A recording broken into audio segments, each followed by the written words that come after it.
گزشتہ نشست میں آپ سے یہ عرض کیا تھا کہ ناسخ اور منسوخ کی بحث میں 3 قسمیں ہیں.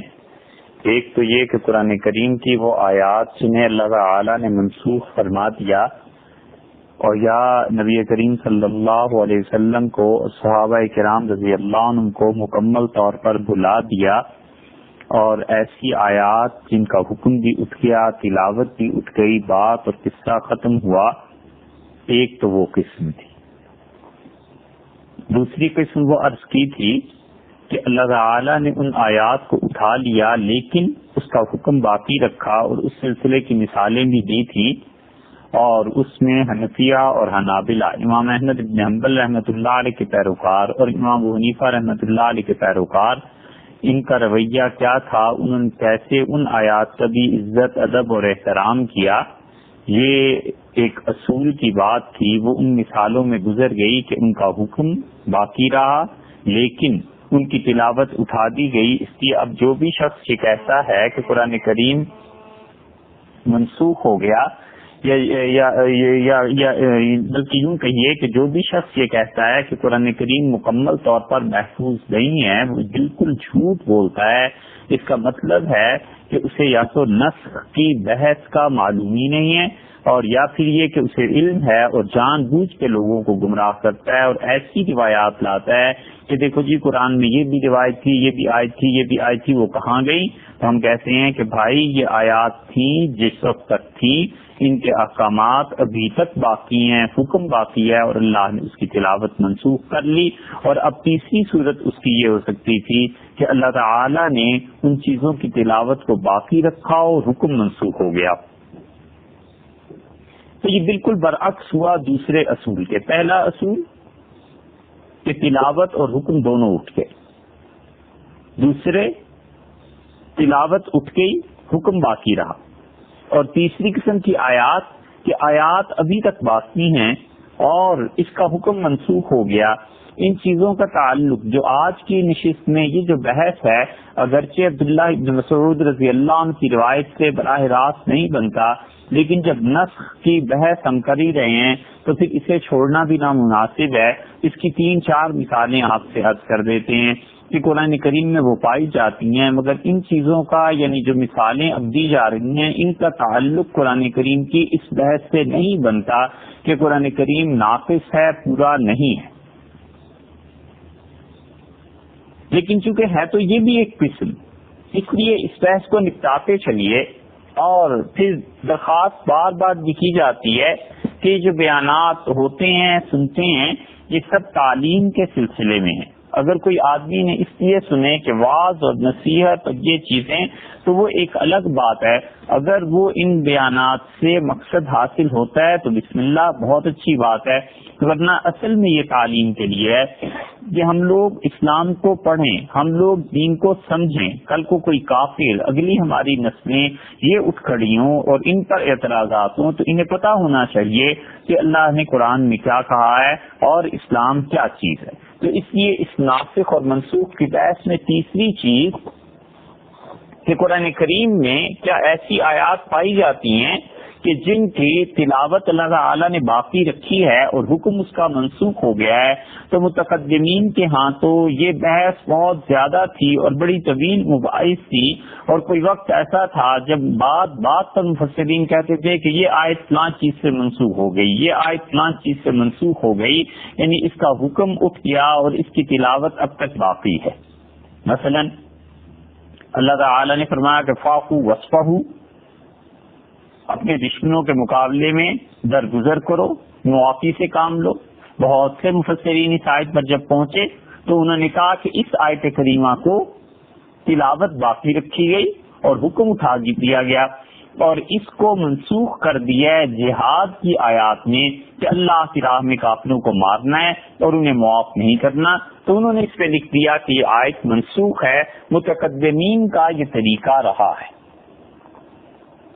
لیکن جتنا جتنا علم پھیلتا گیا اور سوچ اور فکر میں گہرائی آتی چلی گئی، اتنا ہی اتنا مفسرین نے قرآن کریم کی آیات میں اس قسم کی تنسیخ کو ختم کیا اور انہوں نے کہا کہ ان مفسرین کی بات درست اس اعتبار سے نہیں ہے کہ اللہ نے کافروں کے مقابلے میں دونوں طرح کا اختیار دیا ہے. موقع دیکھنا چاہیے، لڑنے کا موقع ہے تو لڑو، لڑنے کا موقع نہیں ہے تو انہیں معاف کر دو. تو دونوں کے مواقع الگ الگ ہیں، اس لیے ہمیں کیا ضرورت پڑی ہے کہ ہم یہ کہیں کہ قرآن کی یہ آیت منسوخ ہے اور اس کی تلاوت باقی ہے اور حکم اٹھ گیا.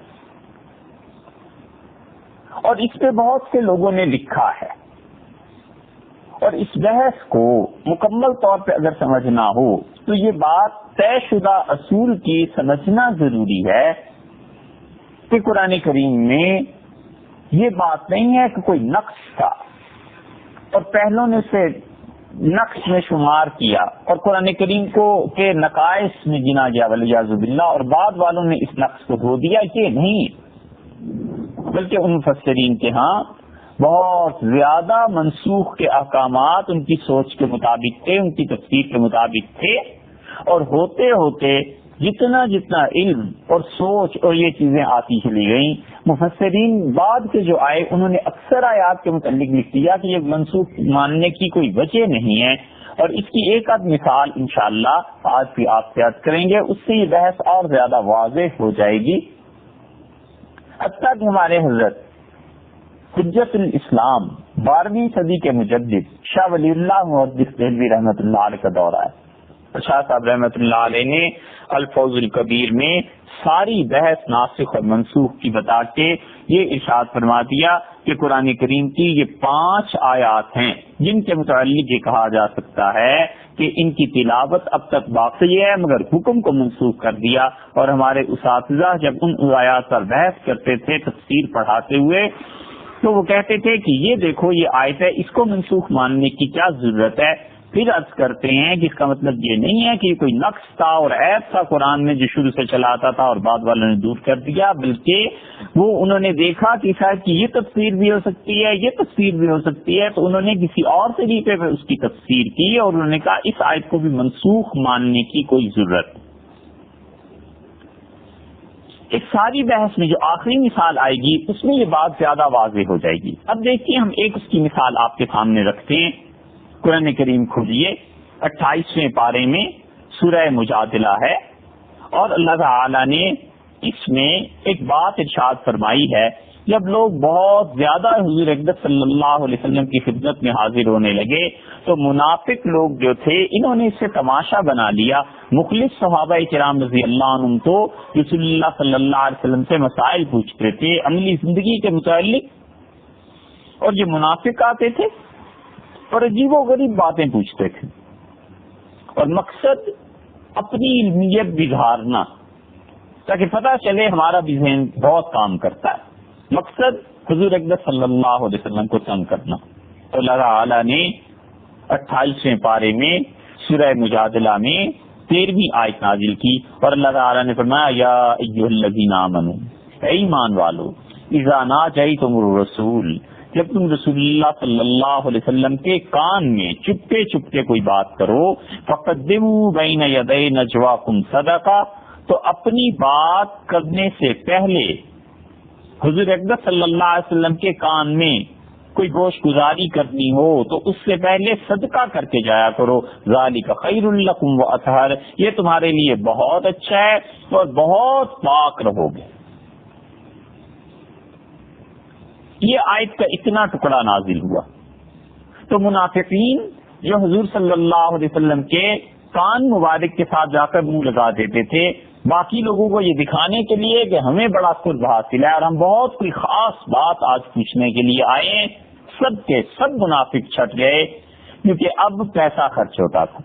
اب حضور اقدس صلی اللہ علیہ وسلم سے بات پوچھنے سے پہلے صدقہ کر کے جانا پڑتا تھا. اللہ تعالیٰ نے فرمایا یا ایھا الذین آمنوا اذا ناجیتم الرسول فقدموا بین یدی نجواکم صدقہ، حضور اقدس صلی اللہ علیہ وسلم کی کان میں بات کرنے سے پہلے صدقہ دے کے جایا کرو. اب ایک طرف تو منافق منقطع ہو گئے مگر دوسری طرف اکابر صحابہ کرام رضی اللہ عنہم اور اصاغر صحابہ کرام رضی اللہ عنہم اور مخلص تھے، ان کے لیے بڑی مشکل ہو گئی.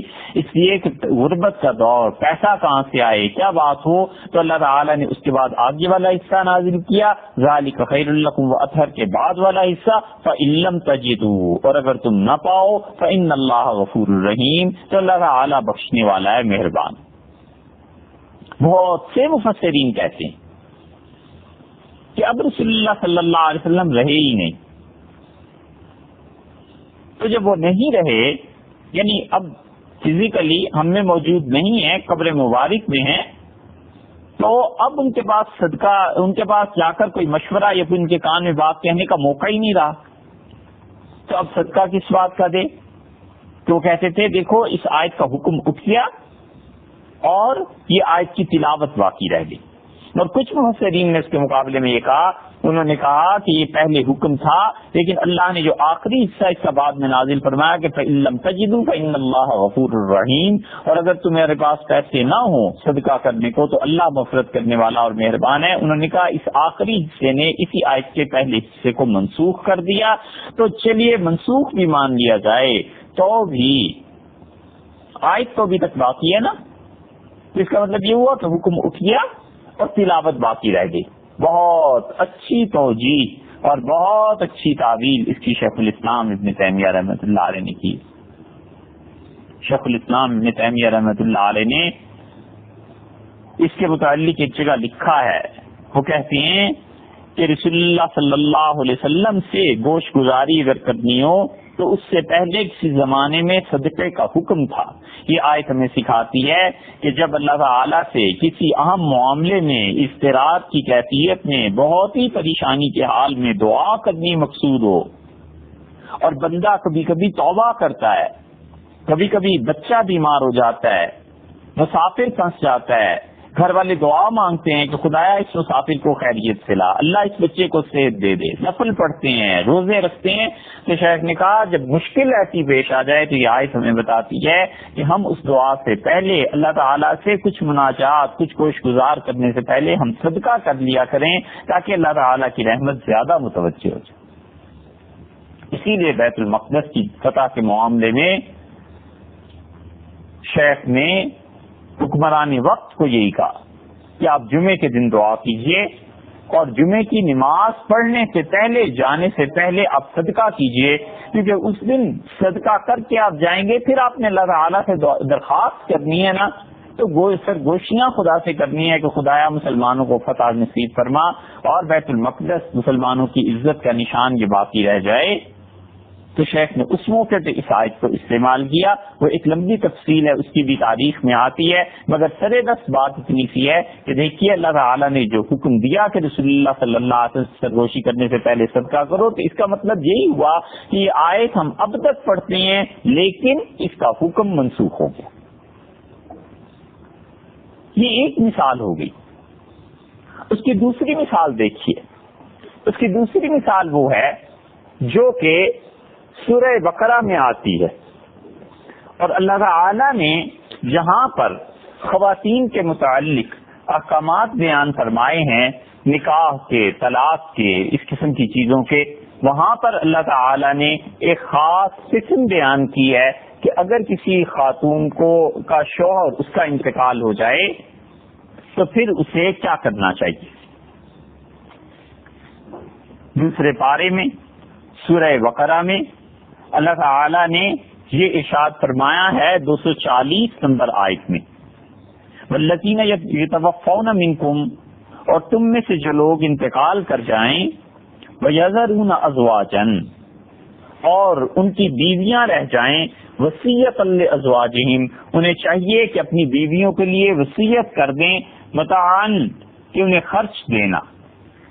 ایک چیز، اس کا مطلب ہوا کہ وصیت کر جانا اپنے ماں باپ کو، بہن بھائیوں کو، جو بھی ہیں گھر والے، کہ میری بیوی کو خرچہ دیتے رہنا، الی الحول، 1 سال تک، غیر اخراج، اور گھر سے نہ نکالنا۔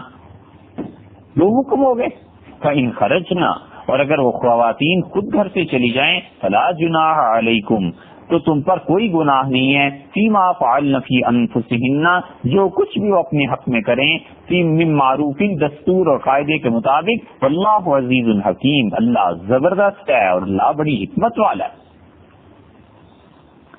مفسرین کہتے ہیں کہ اس آیت کریمہ میں اللہ تعالی نے 2 احکامات دیے ہیں اور اس کو جو ہمارے اساتذہ حل کرتے تھے جس کا ہم نے عرض کیا تھا کہ ابھی مثال آپ کے سامنے رکھتے ہیں کہ کیسے مفسرین نے اسے منسوخ مانا اور اساتذہ ہمیں اس کے متعلق کیا بتاتے تھے، یہ اس کی ایک بڑی واضح اور بڑی اچھی مثال ہے.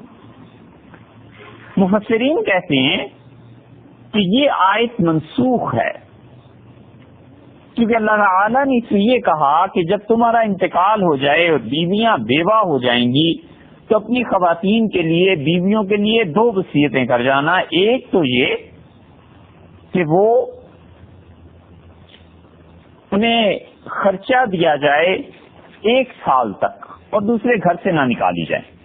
مفسرین نے کہا اب یہ حکم نہیں، اب جو حکم جس نے منسوخ کر دیا ہے وہ اسی سورہ بقرہ کی 234 نمبر آیت ہے. اللہ تعالیٰ نے وہاں پر فرمایا کہ والذین یتوفون منکم اور تم میں سے جو لوگ مر جائیں اور اپنے پیچھے ویذرون ازواجا ان کی بیوہ عورتیں رہ جائیں یتربصن بانفسہن 4 اشہر وعشرا تو وہ انتظار کروائیں ان کو 4 مہینے اور 10 دن تک.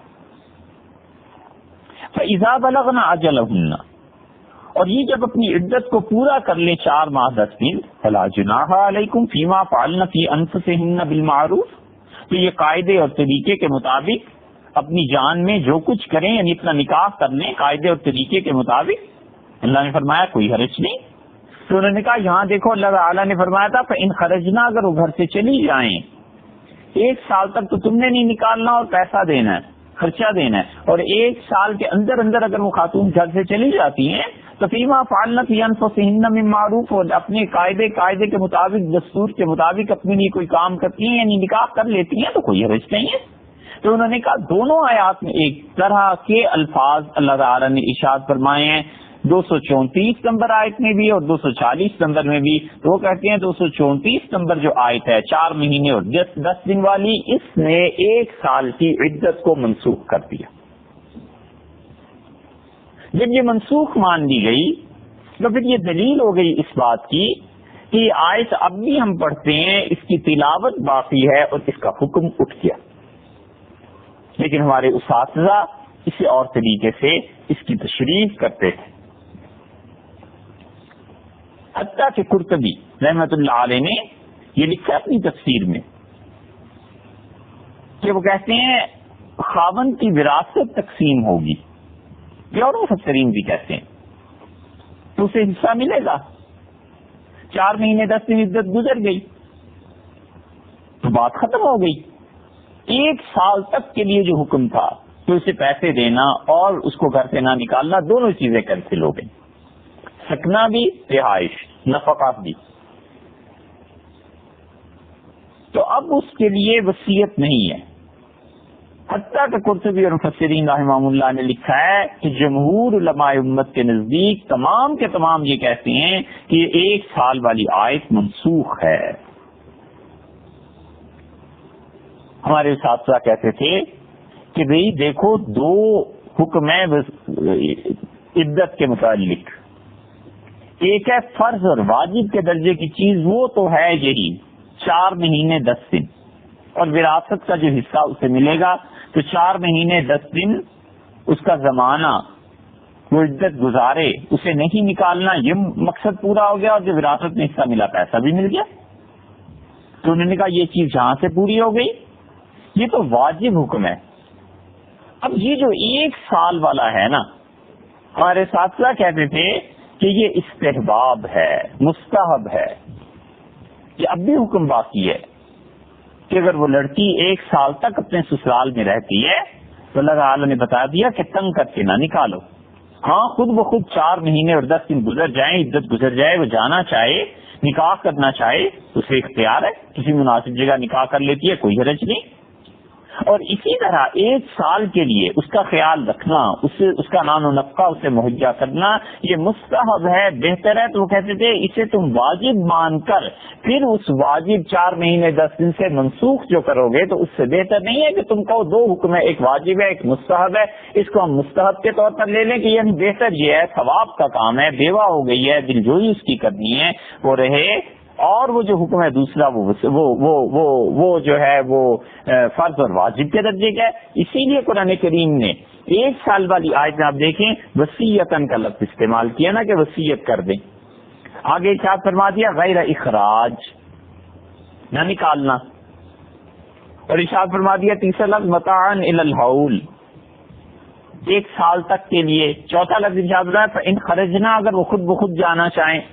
تو یہ ساری چیزیں گویا کہ سفارش کے درجے میں ہو گئی کہ اللہ تعالیٰ نے عورتوں کے حقوق کا خیال کرتے ہوئے فرمایا کہ اگر وہ خود بخود جانا چاہے اور تم ایسے نہ کرنا اور تم وصیت کر دینا اور اسے کھانا پینا اور اسے رہائش دے دینا، اسے نہ نکالنا، اور اگر وہ خود بخود جانا چاہے تو اسے روکنا بھی نہیں۔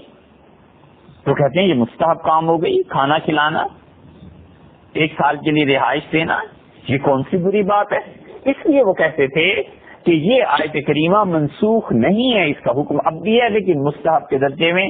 تو یہ مثال ہے ایک اس لیے دے دی گئی کہ ہمارے بعد کے مفسرین خاص طور پہ شاہ ولی اللہ محدث دہلوی رحمۃ اللہ علیہ وہ جو اس طرح کی چیزیں لکھتے ہیں تو یہ نہیں ہے کہ وہ نقص اور عیب ہے کوئی قرآن کریم میں اور اسے وہ دور کر رہے ہیں، بلکہ اس کی حقیقت صرف اتنی سی ہے کہ ان چیزوں میں، ان باتوں میں یہ بات دکھانی تھی کہ قرآن کریم کی جو آیات پرانے حضرات منسوخ مانتے تھے ان کو منسوخ ماننے کی اب بھی ضرورت نہیں ہے، بلکہ ان کو دوسرے حکم میں اگر تحویل کر دی جائے، کہہ دیا جائے تو پھر ان آیات کا حکم بھی باقی رہے گا اور تلاوت بھی باقی رہے گی۔ لیکن جو اسے منسوخ مانیں گے 1 سال کو 4 مہینے 10 دن سے، وہ کہتے ہیں کہ یہ حکم منسوخ ہو گیا اور تلاوت اس کی باقی۔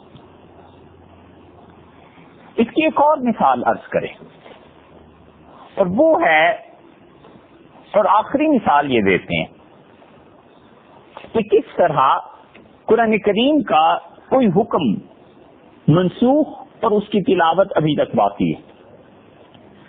سورہ النساء ہے 4 پارے میں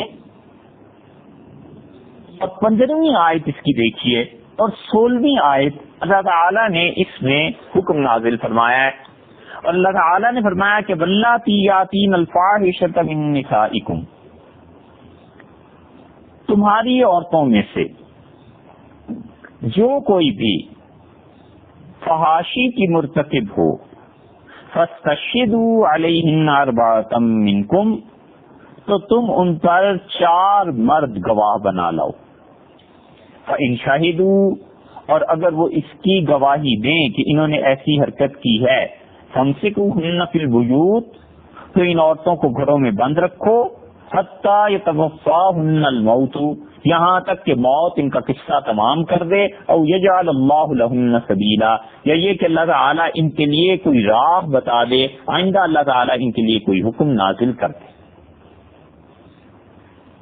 واللذان، اور 2 کرنے والے، یاتیانی ہا منکم، تم میں سے اگر کوئی فحاشی کا کام کریں، فآذوہما، تو تم دونوں کو ستانا، تنگ کرنا، تکلیف دینا، فإن تابا، اور اگر وہ دونوں توبہ کر لیں، وأصلحا، اور اپنی حالت کو درست کر لیں، فأعرضوا عنہما، تم ان دونوں کا پیچھا چھوڑ دو، اب ان کے خیال کو چھوڑ دو، ان اللہ کان توابا الرحیما، اور اللہ تعالیٰ تو توبہ کو بہت قبول فرماتے ہیں، بار بار مہربانی فرماتے ہیں۔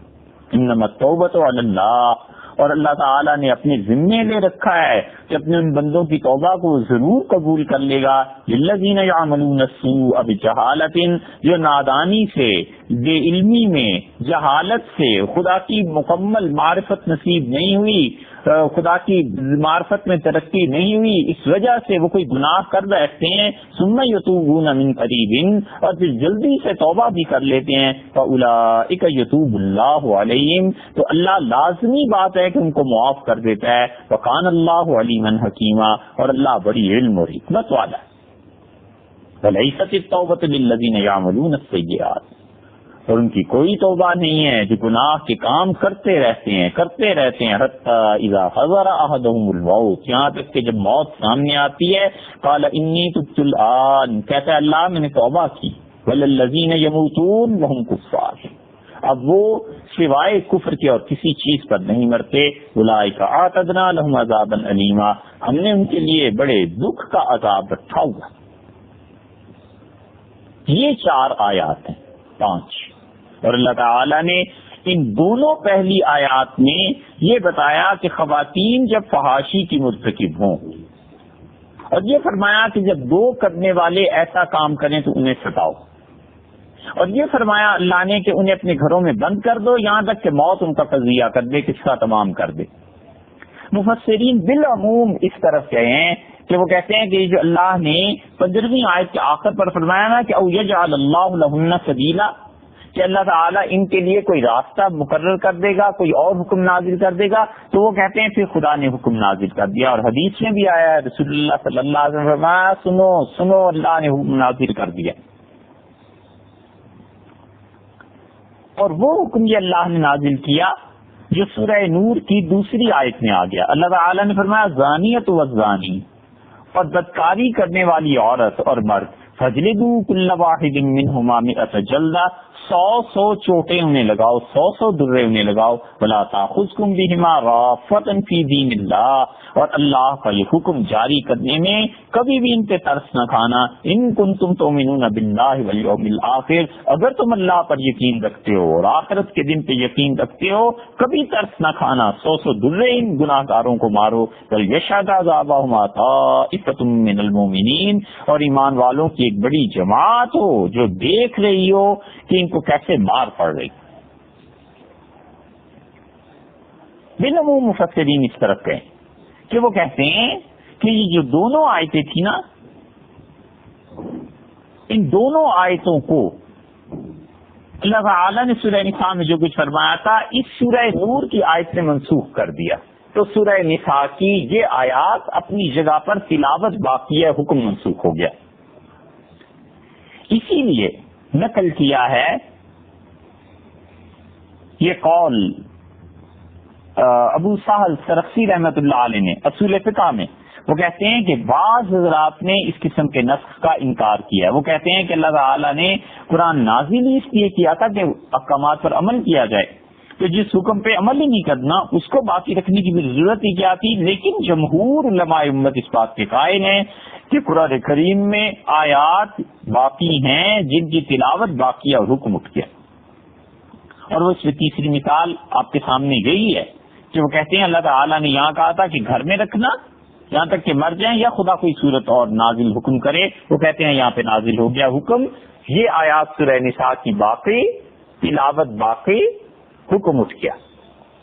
اب اس کی ایک اور توجہ دیکھ لیجئے، ہمارے اساتذہ جو کچھ پڑھاتے تھے اساتذہ کہتے تھے کہ اللہ تعالیٰ نے یہ فرمایا کہ واللاتی یاتین الفاحشۃ من نسائکم، تمہاری عورتوں میں سے جو بدکاری کرے، فاستشہدوا علیہن اربعۃ منکم، تو 4 مرد اس کے گواہ ہونے چاہیے۔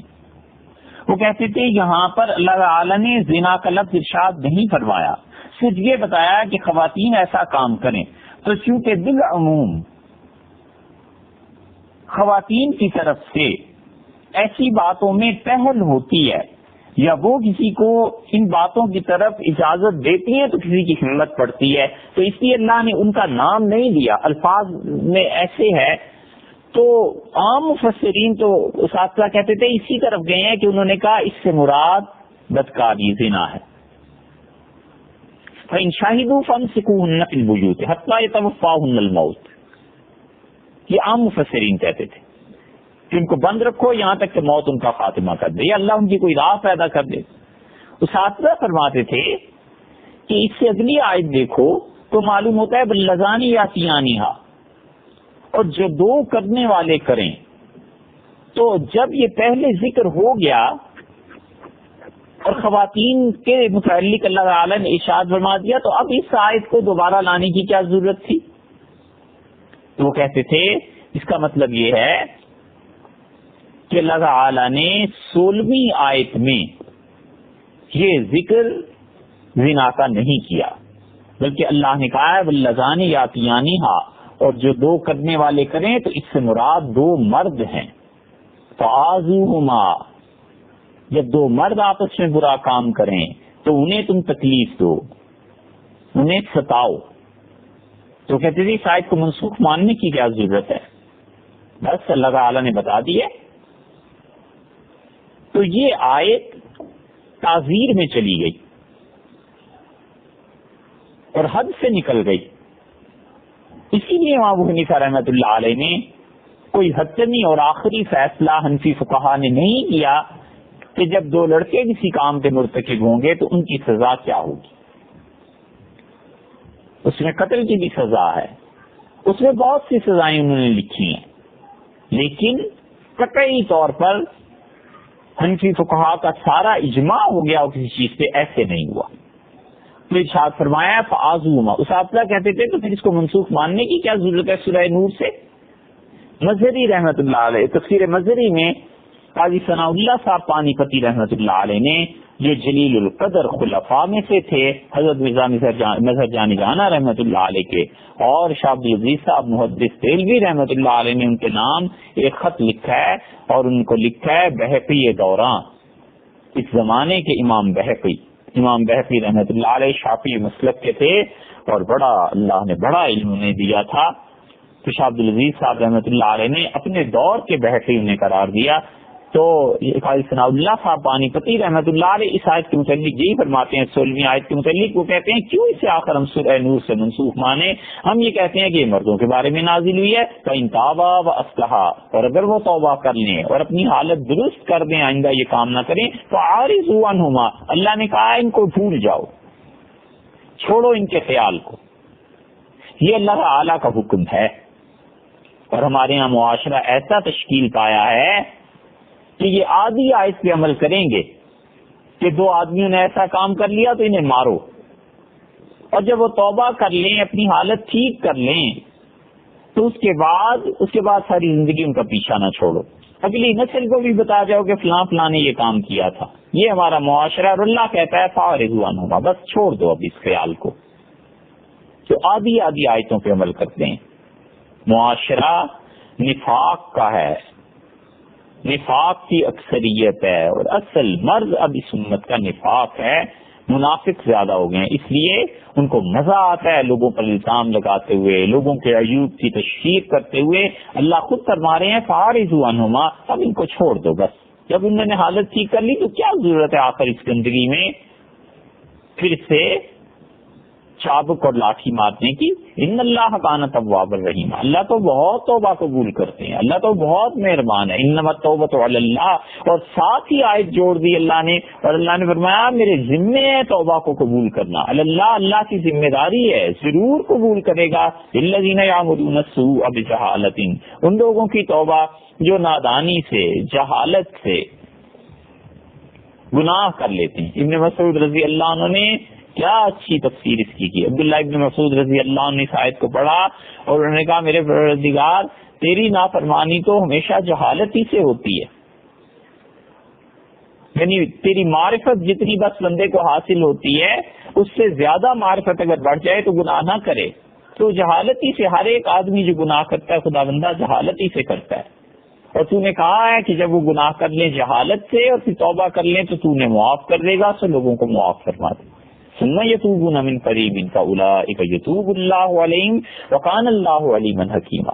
اللہ نے کہا کہ جلدی جو توبہ کر لیتے ہیں تو اللہ ان کو معاف بھی کر دیتا ہے، اور اللہ سب جانتا ہے، حکمت والا ہے. یہ تیسری بحث ہے اس میں کہ اس میں احکامات کو آپ دیکھیے تو حکم اللہ تعالی نے منسوخ فرما دیے اور تلاوت ان کی وہ باقی رہی. لیکن اساتذہ کہتے تھے کہ ان احکامات کو اپنی اپنی جگہ پر اپنے اپنے مقام پر رکھنا چاہیے. تو یہ گویا کہ ایک طرح کی تیسری بحث اس میں نسخ کی مکمل ہو گئی. پہلے ہی عرض کیا جا چکا ہے کہ اس کی براہ راست تو تعلق نہیں بنتا قرآن کریم کی تحریف سے، لیکن چونکہ نسخ کی بحث چل رہی تھی اس لیے اسے بتا دیا گیا. تو ایک بات قرآن کریم پر اعتراضات کے معاملے میں کہ قرآن پورا نہیں ہے اور قرآن کریم منسوخ ہے. سب سے پہلی بات میں عرض کی تھی کہ قرآن میں تحریف نہیں ہوئی اور نسخ کا سلسلہ چلتا رہا ہے. اس لیے جتنے لوگ بھی، جتنے مستشرقین اور جتنے کافر ان آیات کو ہمارے سامنے رکھتے ہیں کہ قرآن میں یہ بھی تھا، یہ بھی تھا، یہ بھی تھا، تو کیا ہوا؟ تمہارا قرآن تو پورا ہی نہیں، یہ تو تورات اور انجیل کی طرح ہے. ہم کہتے ہیں تم نے نسخ کو پڑھا نہیں، تم اس کو پڑھو. سب سے مانتے ہیں اہل تشریع کیا اور اہل سنت کیا، اور اہل سنت کے آگے جو طبقات ہیں کسی بھی مسلک اور مکتبہ فکر سے تعلق رکھتے ہیں، سب مانتے ہیں کہ ناسخ اور منسوخ ہوتا ہے. تو جو آیات منسوخ ہو گئی ہیں ان کا کیوں حوالہ دیتے ہو؟ جن کا حکم منسوخ ہو گیا، تلاوت منسوخ ہو گئی، اس کا کیوں حوالہ دیتے ہو؟ جن کی تلاوت منسوخ ہو گئی اور حکم باقی ہے، آج وہ قرآن میں نہیں ہے، تو اس کا کیوں حوالہ دیتے ہو؟ گئی یہ تو غلط بات. اس کے بعد دوسری بحث، اور وہ ہے کہ صحابہ کرام رضی اللہ عنہم قرآن کریم میں جب کوئی آیت پڑھتے تھے تو اس کی تفسیر میں کوئی جملہ لکھوا دیتے تھے تاکہ وہ آیت واضح ہو جائے. حضور اقدس صلی اللہ علیہ وسلم نے اسلام کے بالکل آغاز میں منع فرما دیا اپنی باتیں لکھنے سے بھی، اور آپ نے ارشاد فرمایا کہ لا تکتبوا عنی، میری باتیں مت لکھا کرو. یہ جتنے منکرین حدیث ہیں نا، یہ ان روایات کو پیش کرتے ہیں. سبحان اللہ، حدیث کا انکار بھی کرنا ہے تو حدیث ہی کی کتابوں سے روایات لے کے. بھئی جب حدیث اتنی بری چیز ہے والعیاذ باللہ، تو یہ جو تم دلیل حدیث سے دے رہے ہو یہ بھی تو بری ہوئی نا. حدیث کو ختم کرنے کے لیے حدیث ہی سے کیوں دلیل دیتے ہو کہ اور سے دلیل لاؤ؟ رسول اللہ صلی اللہ علیہ وسلم میری باتیں مت لکھا کرو، اس لیے کہ قرآن کا بالکل آغاز کا دور تھا وحی کا. تو صحابہ کرام رضی اللہ عنہ رسول اللہ صلی اللہ علیہ وسلم کی باتیں بھی لکھ لیتے تھے، خدا کی کتاب کی آیات بھی لکھ لیتے تھے. تو ڈر تھا کہ یہ سب چیزیں آپس میں مل نہ جائیں، حتیٰ کہ سختی سے منع کر دیا رسول اللہ صلی اللہ علیہ وسلم.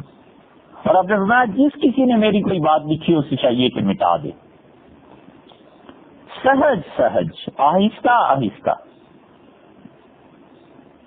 وقت گزرتا گیا، اور صحابہ کرام رضی اللہ عنہ وحی کے عادی ہو گئے کہ رسول اللہ صلی اللہ علیہ وسلم پر وحی نازل ہوتی ہے، اور انہیں پتہ چل گیا کہ یہ بات حضرت صلی اللہ علیہ وسلم کی ہے اور یہ بات قرآن کریم ہے. اب نبی کریم صلی اللہ علیہ وسلم نے اجازت دے دی، اور آپ نے فرمایا جو کچھ مجھ سے سنو لکھ لیا کرو. حضرت عبداللہ بن عمر بن العاص رضی اللہ عنہما حاضر ہوئے اور عرض کیا کہ اللہ کے رسول، آپ کی باتیں سنتا ہوں بڑی اچھی لگتی ہیں، مگر کیا کروں، بھول جاتا ہوں. تو رسول اللہ صلی اللہ علیہ وسلم استعن بیمینک، اپنے دائیں ہاتھ سے مدد لیا کر، وَأَوْمَا بِيَدِهِ إِلَى الْخَطِّ، اور اپنے ہاتھ مبارک سے اشارہ فرمایا لکھنے کے لیے کہ لکھ لیا کر. اسی لیے ابو ہریرہ رضی اللہ عنہ کہتے ہیں کہ حدیث میں کوئی میرے مقابلے کا نہیں ہے سوائے عبداللہ بن عمر کے کہ یہ لکھ لیا کرتے تھے اور میں لکھتا نہیں تھا. تو یوں حدیث کی کتابت بھی شروع ہوئی، قرآن کریم کی کتابت بھی شروع ہوئی. اور قرآن کریم کی جو کتابت تھی اس کے متعلق یہ ہوتا تھا کہ صحابہ کرام رضی اللہ عنہ کبھی کبھی اس کی تفسیر تشریح کے لیے کوئی لفظ لکھ لیا کرتے تھے. اب جب حضرت عثمان رضی اللہ عنہ کا دور آیا تو انہوں نے کہا قرآن تو وہ ہے جو ہم نے لکھوا دیا ہے، قرآن وہ ہے جو تم لوگوں کو یاد ہے، یہ جو تفسیری جملے ہیں نا درمیان سے ان سب کو اڑا دو، اور ایسے جتنے نسخے ملیں ان سب نسخوں کو ختم کر دو. یہ بحث ابھی باقی ہے کہ حضرت عثمان رضی اللہ عنہ نے کیا حکم دیا تھا، جلانے کا حکم دیا تھا یا ختم کرنے کا حکم دیا تھا. یہ بخاری کی روایت آئی تھی نا جس سے سیدنا عثمان رضی اللہ عنہ پہ تنقید کرتے ہیں، وہ بحث ابھی باقی ہے وہ کریں گے انشاءاللہ. تو ناسخ اور منسوخ کے بعد یہ بات سمجھنی ضروری ہے کہ تفسیری جملے تھے اور ان تفسیری جملوں کو صحابہ کرام رضی اللہ عنہ نے لکھا تھا اور حضرت عثمان رضی اللہ عنہ نے کہا تھا ان کو مٹانا ہے. انہی تفسیری جملوں کا دوسرا نام قرات شاذہ بھی ہے. ایک قرات ہے متواتر، حضور اقدس صلی اللہ علیہ وسلم سے لے کے ہم تک جتنی قراتیں ہیں متواتر ہیں. اور اتنی لمبی مثال کیا دینی ہے، یہ بحث آئے گی. لیکن دیکھیے آپ پڑھتے ہیں سورہ فاتحہ میں مالک یوم الدین، اب تک افریقہ میں امام ورش رحمت اللہ علیہ کے قرات میں لوگ مالک یوم الدین پڑھتے ہیں. اب تو زمانہ آسان ہو گیا بھائی، ٹیپ آپ سنیں، سیریز میں دیکھیں. امام ورش رحمت اللہ علیہ کی قرات، قالون رحمت اللہ علیہ کی قرات، اب جتنی قراتیں ہیں 1500 سال سے حضور اکبر صلی اللہ علیہ وسلم سے مسلسل متصل ہم تک پہنچتی ہیں. اور کچھ قراتیں ایسی ہیں جو کسی وقت میں مشہور تھیں اور وقت کے ساتھ ساتھ ختم ہو گئی. ان قراتوں میں تفسیری جملے بھی شامل تھے. تو قرات شاذہ سے، یہ شاذ کا مطلب کبھی کبھی ہونے والی چیز، ہم اردو میں بولتے ہیں نا شاذ و نادر. تو ایسی چیزیں جو بہت شاذ ہیں، بہت کم ہیں، بہت نادر، بہت نایاب ہیں، تو اسے قرات شاذہ کہیے، یا آپ اس کا نام رکھ لیجئے تفسیری جملے. یہ تفسیری جملے اور قرات شاذہ جو تھی، یہ صحابہ کرام رضی اللہ عنہ نے نکلوا دی تھی، حضرت عمر رضی اللہ عنہ نکلوائی ہے. اور یہی وہ چیزیں تھیں جس کو آج بھی لوگ پیش کرتے ہیں اور کہتے ہیں جی یہ آیتیں تھی، اب تو قرآن میں تمہارے پاس ملتی نہیں، تو اس کا مطلب ہے قرآن ناقص ہے. والعیاذ باللہ. ہم کہتے ہیں یہ قرات شاذہ تھی، یہ تفسیر کے جملے تھے. حضور اکبر صلی اللہ علیہ وسلم سے جو قراتیں ہم تک متواتر پہنچی ہیں وہ الگ چیز ہے، اور شاذ قراتیں جو تھیں یقیناً کسی زمانے تک تھیں وہ ختم ہو گئیں، منسوخ ہو گئیں. اب کوئی بھی شاذ کے اب ہمارے پاس جتنی قراتیں یہ سب متواتر اور مسلسل ہیں جو پہنچی، اور ہم انہی قراتوں کو مانتے ہیں.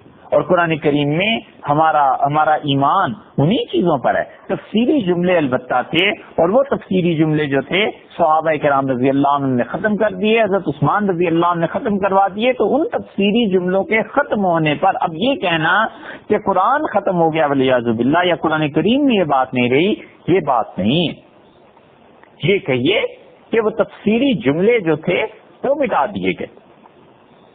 یہ کہیے کہ ان تفسیری جملوں کا صحابہ کرام رضی اللہ عنہ نے قرآن کے ساتھ رکھنا مناسب نہیں سمجھا.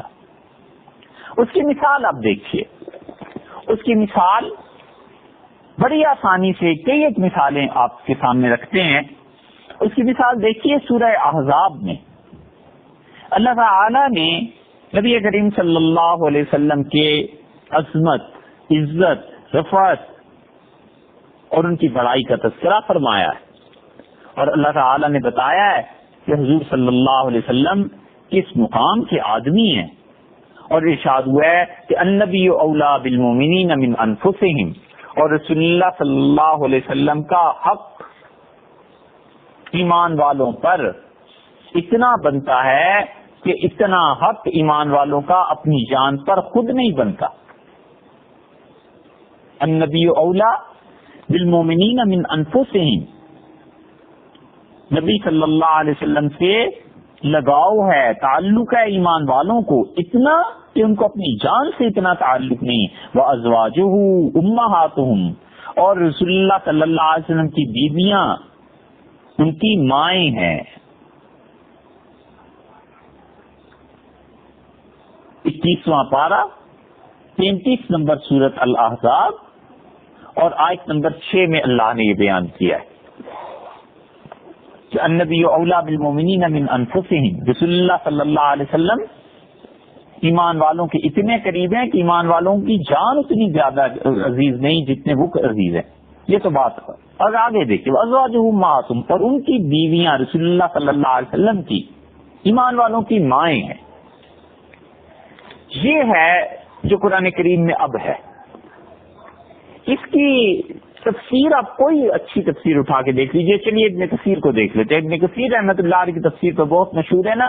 ابن کثیر رحمۃ اللہ علیہ کہتے ہیں کہ ابی ابن کعب رضی اللہ عنہ نے کہا، ان کی روایت ہے، اور ابن عباس رضی اللہ عنہ کی، انہما قرأ، ان دونوں نے پڑھا، النبی اولا بالمؤمنین من انفسہم، اس آیت کو اس طرح سے کہ رسول اللہ صلی اللہ علیہ وسلم ایمان والوں سے اتنا لگاؤ ہے، ایمان والوں کو ان سے جتنا لگاؤ ایمان والوں کو اپنی جان سے نہیں.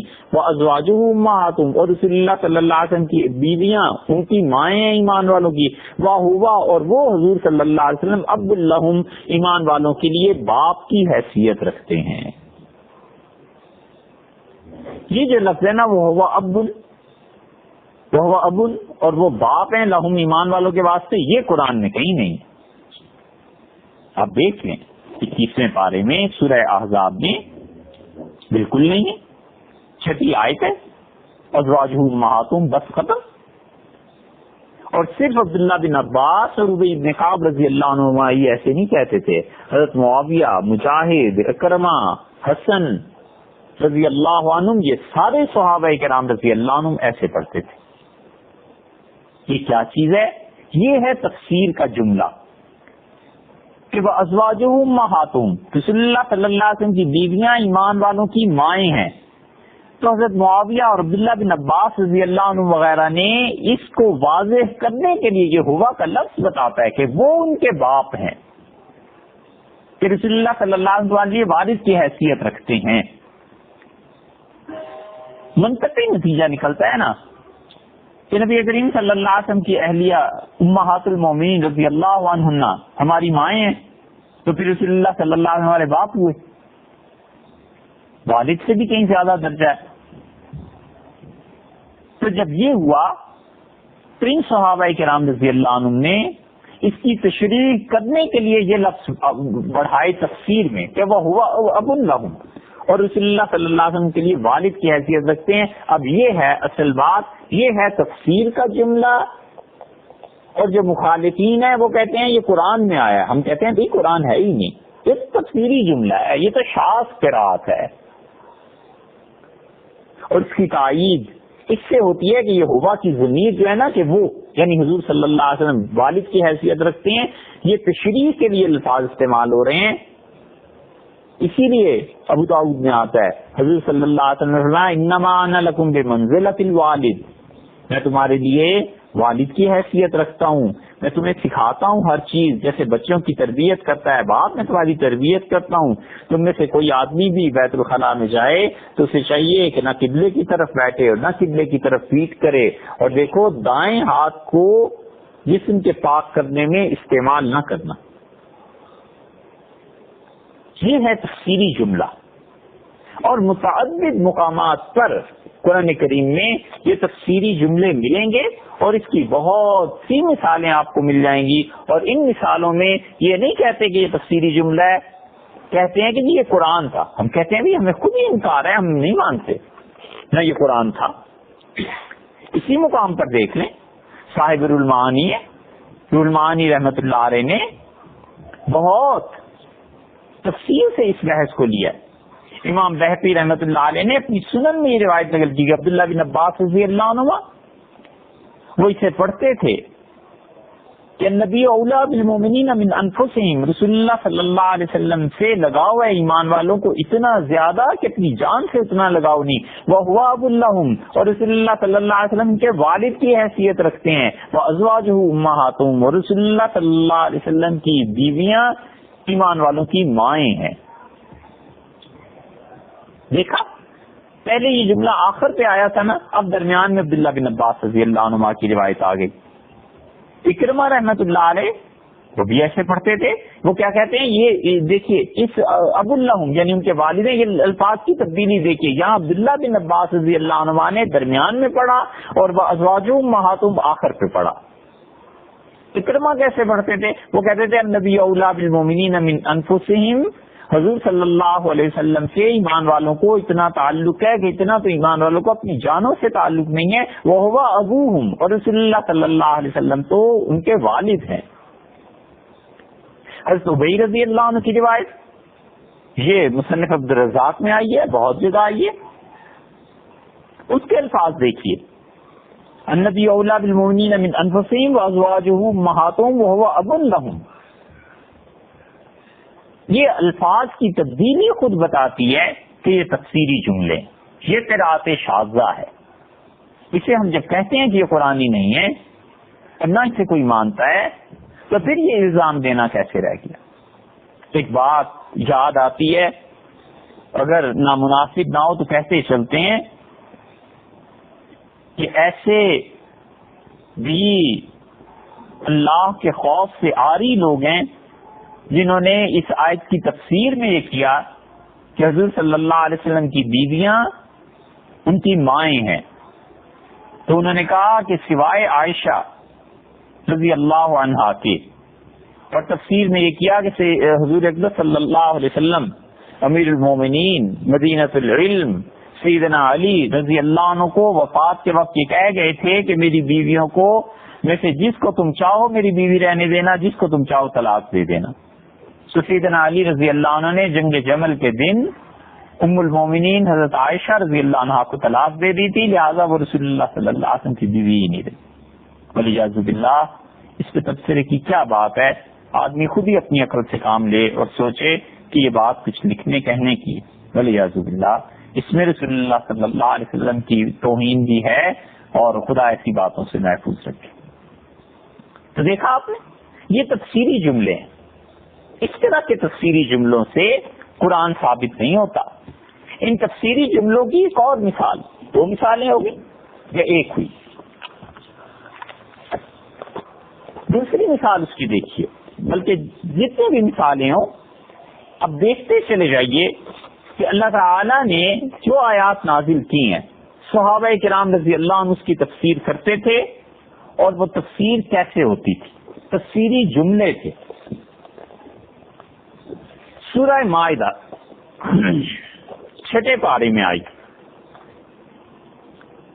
اور اس میں اللہ تعالی نے ایک حکم بیان کیا ہے کہ اگر کوئی چوری کر لے تو اس کا کیا حکم ہے. اور 6 پارے میں سورہ مائدہ کی آیت نمبر 38 میں یہ حکم آیا ہے. اللہ تعالی نے فرمایا والسارق، اور کوئی چور ہو مرد، والسارقۃ یا عورت، فاقطعوا ایدیہما، تو کاٹ ڈالو ان کے ہاتھ، جزاء سزا دی ہے ان کو، بما کسبا نکالا من اللہ، ان دونوں نے جو کچھ کرتوت کیا ہے اس کی کمائی، اس کی سزا ہے. یہ اللہ کی طرف سے یہ تنبیہ کی جا رہی ہے. واللہ عزیز الحکیم، اللہ زورآور ہے، اللہ حکمت والا ہے. فمن تاب من بعد ظلمہ، اور جو شخص بھی اس چوری کی قصور کے بعد توبہ کر لے، وہ اصلاح، اور اپنی حالت سنوار لے، فإن اللہ یتوب علیہ، لوگوں اللہ تو خوب توبہ کو قبول کرتا ہے. ان اللہ غفور الرحیم، اللہ مغفرت کرنے والا ہے، رحم کرنے والا ہے. الم تعلم ان اللہ لہ ملک السماوات والارض، تمہیں معلوم نہیں ہے کہ بادشاہی آسمانوں کی میری ہے، اللہ کی، اور زمین کی بادشاہی بھی میری ہے. یعذب من یشاء، وہ جس کو چاہے عذاب دے، ویغفر لمن یشاء، وہ جس کو چاہے معاف کر دے. واللہ علی کل شیء قدیر، وہ شہنشاہ اللہ ہر چیز پر قدرت رکھتا ہے. یہاں بھی یہی فرمایا ہے کہ یہ گناہ ہو جائے توبہ کر لو. اور یہاں پر اللہ تعالیٰ نے فرمایا والسارق والسارقۃ، چور مرد یا عورت، چور یا چورنی. یہ چورنی کا ترجمہ شرف الدین صاحب رحمۃ اللہ علیہ نے کیا ہے. اس زمانے میں اردو ابھی پاؤں چل رہی تھی، حضرت نے وہاں پہ ترجمہ یہ کیا ہے فاقطعوا ایدیہما، ان دونوں کے ہاتھ کاٹ ڈالو. عبداللہ بن مسعود رضی اللہ عنہ سے پڑھتے تھے، اور ابن مسعود رضی اللہ عنہ نے کہا والسارق والسارقۃ، اور چور اور چورنی، فاقطعوا، سو کاٹ ڈالو، ایمانہما، ان کے دائیں ہاتھ. فرق دیکھا آپ نے؟ یہ ایدیہما ہے نا، اسے ہی پڑھتے ہیں. ابن مسعود رضی اللہ عنہ کی دوسری قرات یہی ہے. انہوں نے یہ واضح کرنے کے لیے کہ دونوں میں سے کون سا ہاتھ کاٹا جائے گا، اس کی تفسیر کر دی کہ ایمانہما، ان دونوں کے دائیں ہاتھ کاٹے جائیں گے. اب کوئی شخص کہتا ہے کہ ابن مسعود رضی اللہ عنہ نے قرآن بدل دیا ہے، والعیاذ باللہ، یا قرآن میں تحریف ہے، استغفر اللہ. ہم کہتے ہیں یہ تفسیر کا جملہ ہے، یہ تشریح اس کی گئی ہے، اس کو تو قرآن کوئی نہیں کہتا. بھائی آ گئی نا بات، اس سے حکم واضح ہو گیا کہ اللہ تعالی نے یہ حکم جو نازل کیا ہے تو بتا دیا کہ دایاں ہاتھ کاٹا جائے گا. اس کی ایک اور مثال دیکھیے، اور بڑی واضح مثال ہے. سورہ بقرہ میں دوسرے پارے میں آیت نمبر 238 آپ دیکھ لیجئے. اللہ تعالیٰ نے فرمایا، یہ اصل آیت پڑھتے ہیں پہلے، حافظوا علی الصلوات، خبردار رہو، حفاظت کرنا تمام نمازوں کی، والصلاۃ الوسطی اور بیچ والی نماز کی، وقوموا للہ قانتین اور اللہ کے سامنے ادب سے کھڑے رہو۔ اسی لیے حنفیہ جو ہے نا اس آیت کی وجہ سے اللہ کے سامنے ادب سے کھڑے رہنا، قیام، اس کو زیادہ ترجیح دیتے ہیں سجدے پر، اور شافعی حضرات سجدے کو ترجیح دیتے ہیں قیام پر۔ اور اسی لیے ہمارے نزدیک کوئی آدمی اگر طویل قیام کی رکعتیں پڑھے تو وہ 2 رکعتیں بہتر ہے بجائے اس کے کہ 10 رکعتیں پڑھے اور 20 سجدے اس میں آ جائیں گے۔ اللہ نے کہا وقوموا للہ قانتین، کھڑے رہو اللہ کے سامنے ادب کے ساتھ۔ اب دوسری طرف ہر جگہ یہ بات مل جائے گی۔ حضرت عائشہ رضی اللہ عنہ کیسے پڑھتی تھی، حضرت حفصہ رضی اللہ عنہ کیسے پڑھتی تھی، حافظوا علی الصلوات، تمام نمازوں کی حفاظت کرنا، والصلاۃ الوسطی اور درمیان والی نماز کی، صلاۃ العصر، عصر کی نماز کی۔ اب اس آیت میں 238ویں صلاۃ العصر کا تو الفاظ نہیں ہے، یہ ہے وہ تفسیری جملہ، یہ ہے قراءت شاذہ۔ اسی لیے ام المومنین حفصہ رضی اللہ عنہا نے ایک آدمی کو حکم دیا کہ ان کے لیے قرآن کریم لکھے، اور اس نے ام المومنین رضی اللہ عنہا کے لیے قرآن لکھنا شروع کیا۔ اور جب وہ اس آیت پر پہنچا تو ارشاد فرمایا کہ والصلاۃ الوسطی، جب لکھ چکو تو مجھے بتانا۔ اس نے کہا ام المومنین میں نے لکھ لیا ہے۔ فرمایا آگے لکھو صلاۃ العصر، عصر کی نماز، وقوموا للہ قانتین، یوں اس آیت کو پورا لکھو۔ تو اب یہ جو صلاۃ الوسطی کے بعد صلاۃ العصر لکھا گیا ہے، مسلمان اس زمانے میں کوئی جاہل تھوڑے ہی تھے، پڑھے لکھے تھے، سب جانتے تھے کہ ایک جملہ تشریح کے لیے۔ ام المومنین رضی اللہ عنہ نے اسی کاتب کو رکوایا اور فرمایا کہ اس آیت کو ایسے لکھنا۔ تو دیکھا آپ نے، یہ تفسیری جملے ہو گئے، اور یہ تفسیری جملے جو ہیں صحابہ کرام رضی اللہ عنہ کے ہاں کئی جگہ پر پائے جاتے ہیں۔ تو اب ان تفسیری جملوں کے متعلق یہ کہنا کہ یہ قرآن ہے، ہم کہتے ہیں قرآن نہیں تھا بھئی، قرآن تو متواتر مسلسل حضور اکبر صلی اللہ علیہ وسلم کے زمانے سے ہم تک چلا آتا ہے، یہ قرآن نہیں ہے بلکہ تفسیری جملے ہیں، اور ان تفسیری جملوں کو سیدنا عثمان رضی اللہ عنہ نے کہا نکال دو، اور اگر تم باقی رکھتے ہو تو اس نسخے کو ہی ختم کر دو، تاکہ کہیں اختلاف امت میں نہ پڑ جائے۔ اس کی ایک اور مثال دیتے ہیں۔ کتنی مثالیں چاہیے بھائی؟ 100 مثالیں چاہیے، 50 چاہیے، ڈھیروں مثالیں پڑی ہوئی ہیں اس کی۔ سورہ بقرہ میں اللہ تعالی نے ارشاد فرمایا ہے 2 پارے میں، اور ارشاد فرمایا 198 نمبر آیت میں کہ لیس علیکم جناح، اور تم پر کوئی گناہ نہیں ہے، ان تبتغوا فضلا من ربکم، کہ تم حج کے دور میں تم اپنے پروردگار کا فضل تلاش کرو۔ کب تلاش کرو؟ اس وقت کے متعلق حکم ہے، یہاں پر کوئی پتہ نہیں چلتا۔ اللہ تعالیٰ نے بس اتنا فرما دیا لیس علیکم جناح ان تبتغوا فضلا من ربکم، اور اس میں کوئی حرج نہیں ہے کہ تم اپنے پروردگار کا فضل تلاش کرو، یعنی تجارت کرو۔ صحیح بخاری کی روایت میں آتا ہے، اور کتاب الحج میں امام بخاری رحمۃ اللہ علیہ یہ روایت لائے ہیں۔ حافظ ابن حجر رحمۃ اللہ علیہ نے فتح الباری کی 3 جلد میں یہ نقل کیا بالکل آخر پہ، کہ ابن عباس رضی اللہ عنہ نے کہا کہ ذوالمجاز اور عکاظ یہ جاہلیت کے زمانے میں بازار لگتے تھے، فلما جاء الاسلام کأنہم کرہوا ذلک، جب اسلام آیا تو حج کے زمانے میں ان بازاروں کا منعقد کرنا لگانا صحابہ رضی اللہ عنہ کو ناگوار گزرا، حتی نزلت، یہاں تک کہ یہ آیت نازل ہوئی لیس علیکم جناح ان تبتغوا فضلا من ربکم، تم پر کوئی گناہ نہیں ہے، تم اپنے اللہ کا فضل تلاش کرو، فی مواسم الحج، حج کے موسم میں، حج میں تم تجارت کرو۔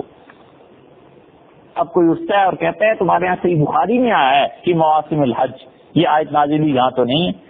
ہم کہتے ہیں یہ جو فی مواسم الحج کے الفاظ ہیں نا، یہ تشریحی جملہ ہے جو ابن عباس رضی اللہ عنہ نے کہا، اسی لیے اس آیت کو ایسے پڑھا گیا۔ اسحاق رحمۃ اللہ علیہ نے اپنی مسند میں ان الفاظ کو نقل کیا تو ابن عباس رضی اللہ عنہما اسے ایسے پڑھتے تھے. اور اسی کی تشریح میں حافظ ابن حجر رحمۃ اللہ علیہ کہتے ہیں ہوا کلام الراوی، یہ جو فی مواسم الحج کا اضافہ ہے سورہ بقرہ کی دوسرے پارے میں آیت نمبر 198 میں، یہ اضافہ کلام الراوی، راوی کا کلام ہے عبداللہ بن عباس رضی اللہ عنہما کا، ذکر ہو تفسیراً، اور انہوں نے اسے تفسیر کے طور پر ذکر کیا ہے. اور پھر وہ کہتے ہیں حافظ ابن حجر رحمۃ اللہ علیہ نقل کرتے ہوئے اکرمہ رضی اللہ عنہ سے کہ انہ کان یقرأها كذلك، اکرمہ رضی اللہ عنہ بھی سے ایسے پڑھتے تھے. فہی علی ھذا، تو اس کی حقیقت یہ ہے کہ من القراءۃ الشاذہ، یہ شاذ قرات ہے. تو شاذ قرات کو کیا کرنا ہے؟ وہ حکمها عند الائمہ، اور ہمارے ائمہ کرام رضی اللہ عنہم کے نزدیک شاذ قرات کا حکم یہ ہے کہ حکم التفسیر، ہم اسے قرآن کریم کی تفسیر کا جملہ کہتے ہیں. سیدھی سادی سی بات دیکھا آپ نے، یہ تفسیری جملے تھے صحابہ کرام رضی اللہ عنہ سہولت کے لیے، سمجھانے کے لیے لکھواتے تھے. عبداللہ ابن مسعود رضی اللہ عنہ کے ہاں بھی ایسے جملے ملتے ہیں. تو یہ تو قرآن کوئی مانتا ہی نہیں، یہ تو تفسیری جملے ہیں. اور یہ مستشرقین اور کفار ان تفسیری جملوں کا حوالہ دے دے کر کہتے ہیں کہ یہ دیکھو قرآن میں تھا اور اب نہیں ہے. ہم کہتے ہیں بھائی وہ پہلے دن سے ہی قرآن میں نہیں تھا، وہ تو تفسیری جملے تھے صحابہ رضی اللہ عنہ نے لکھے تھے. حضرت عثمان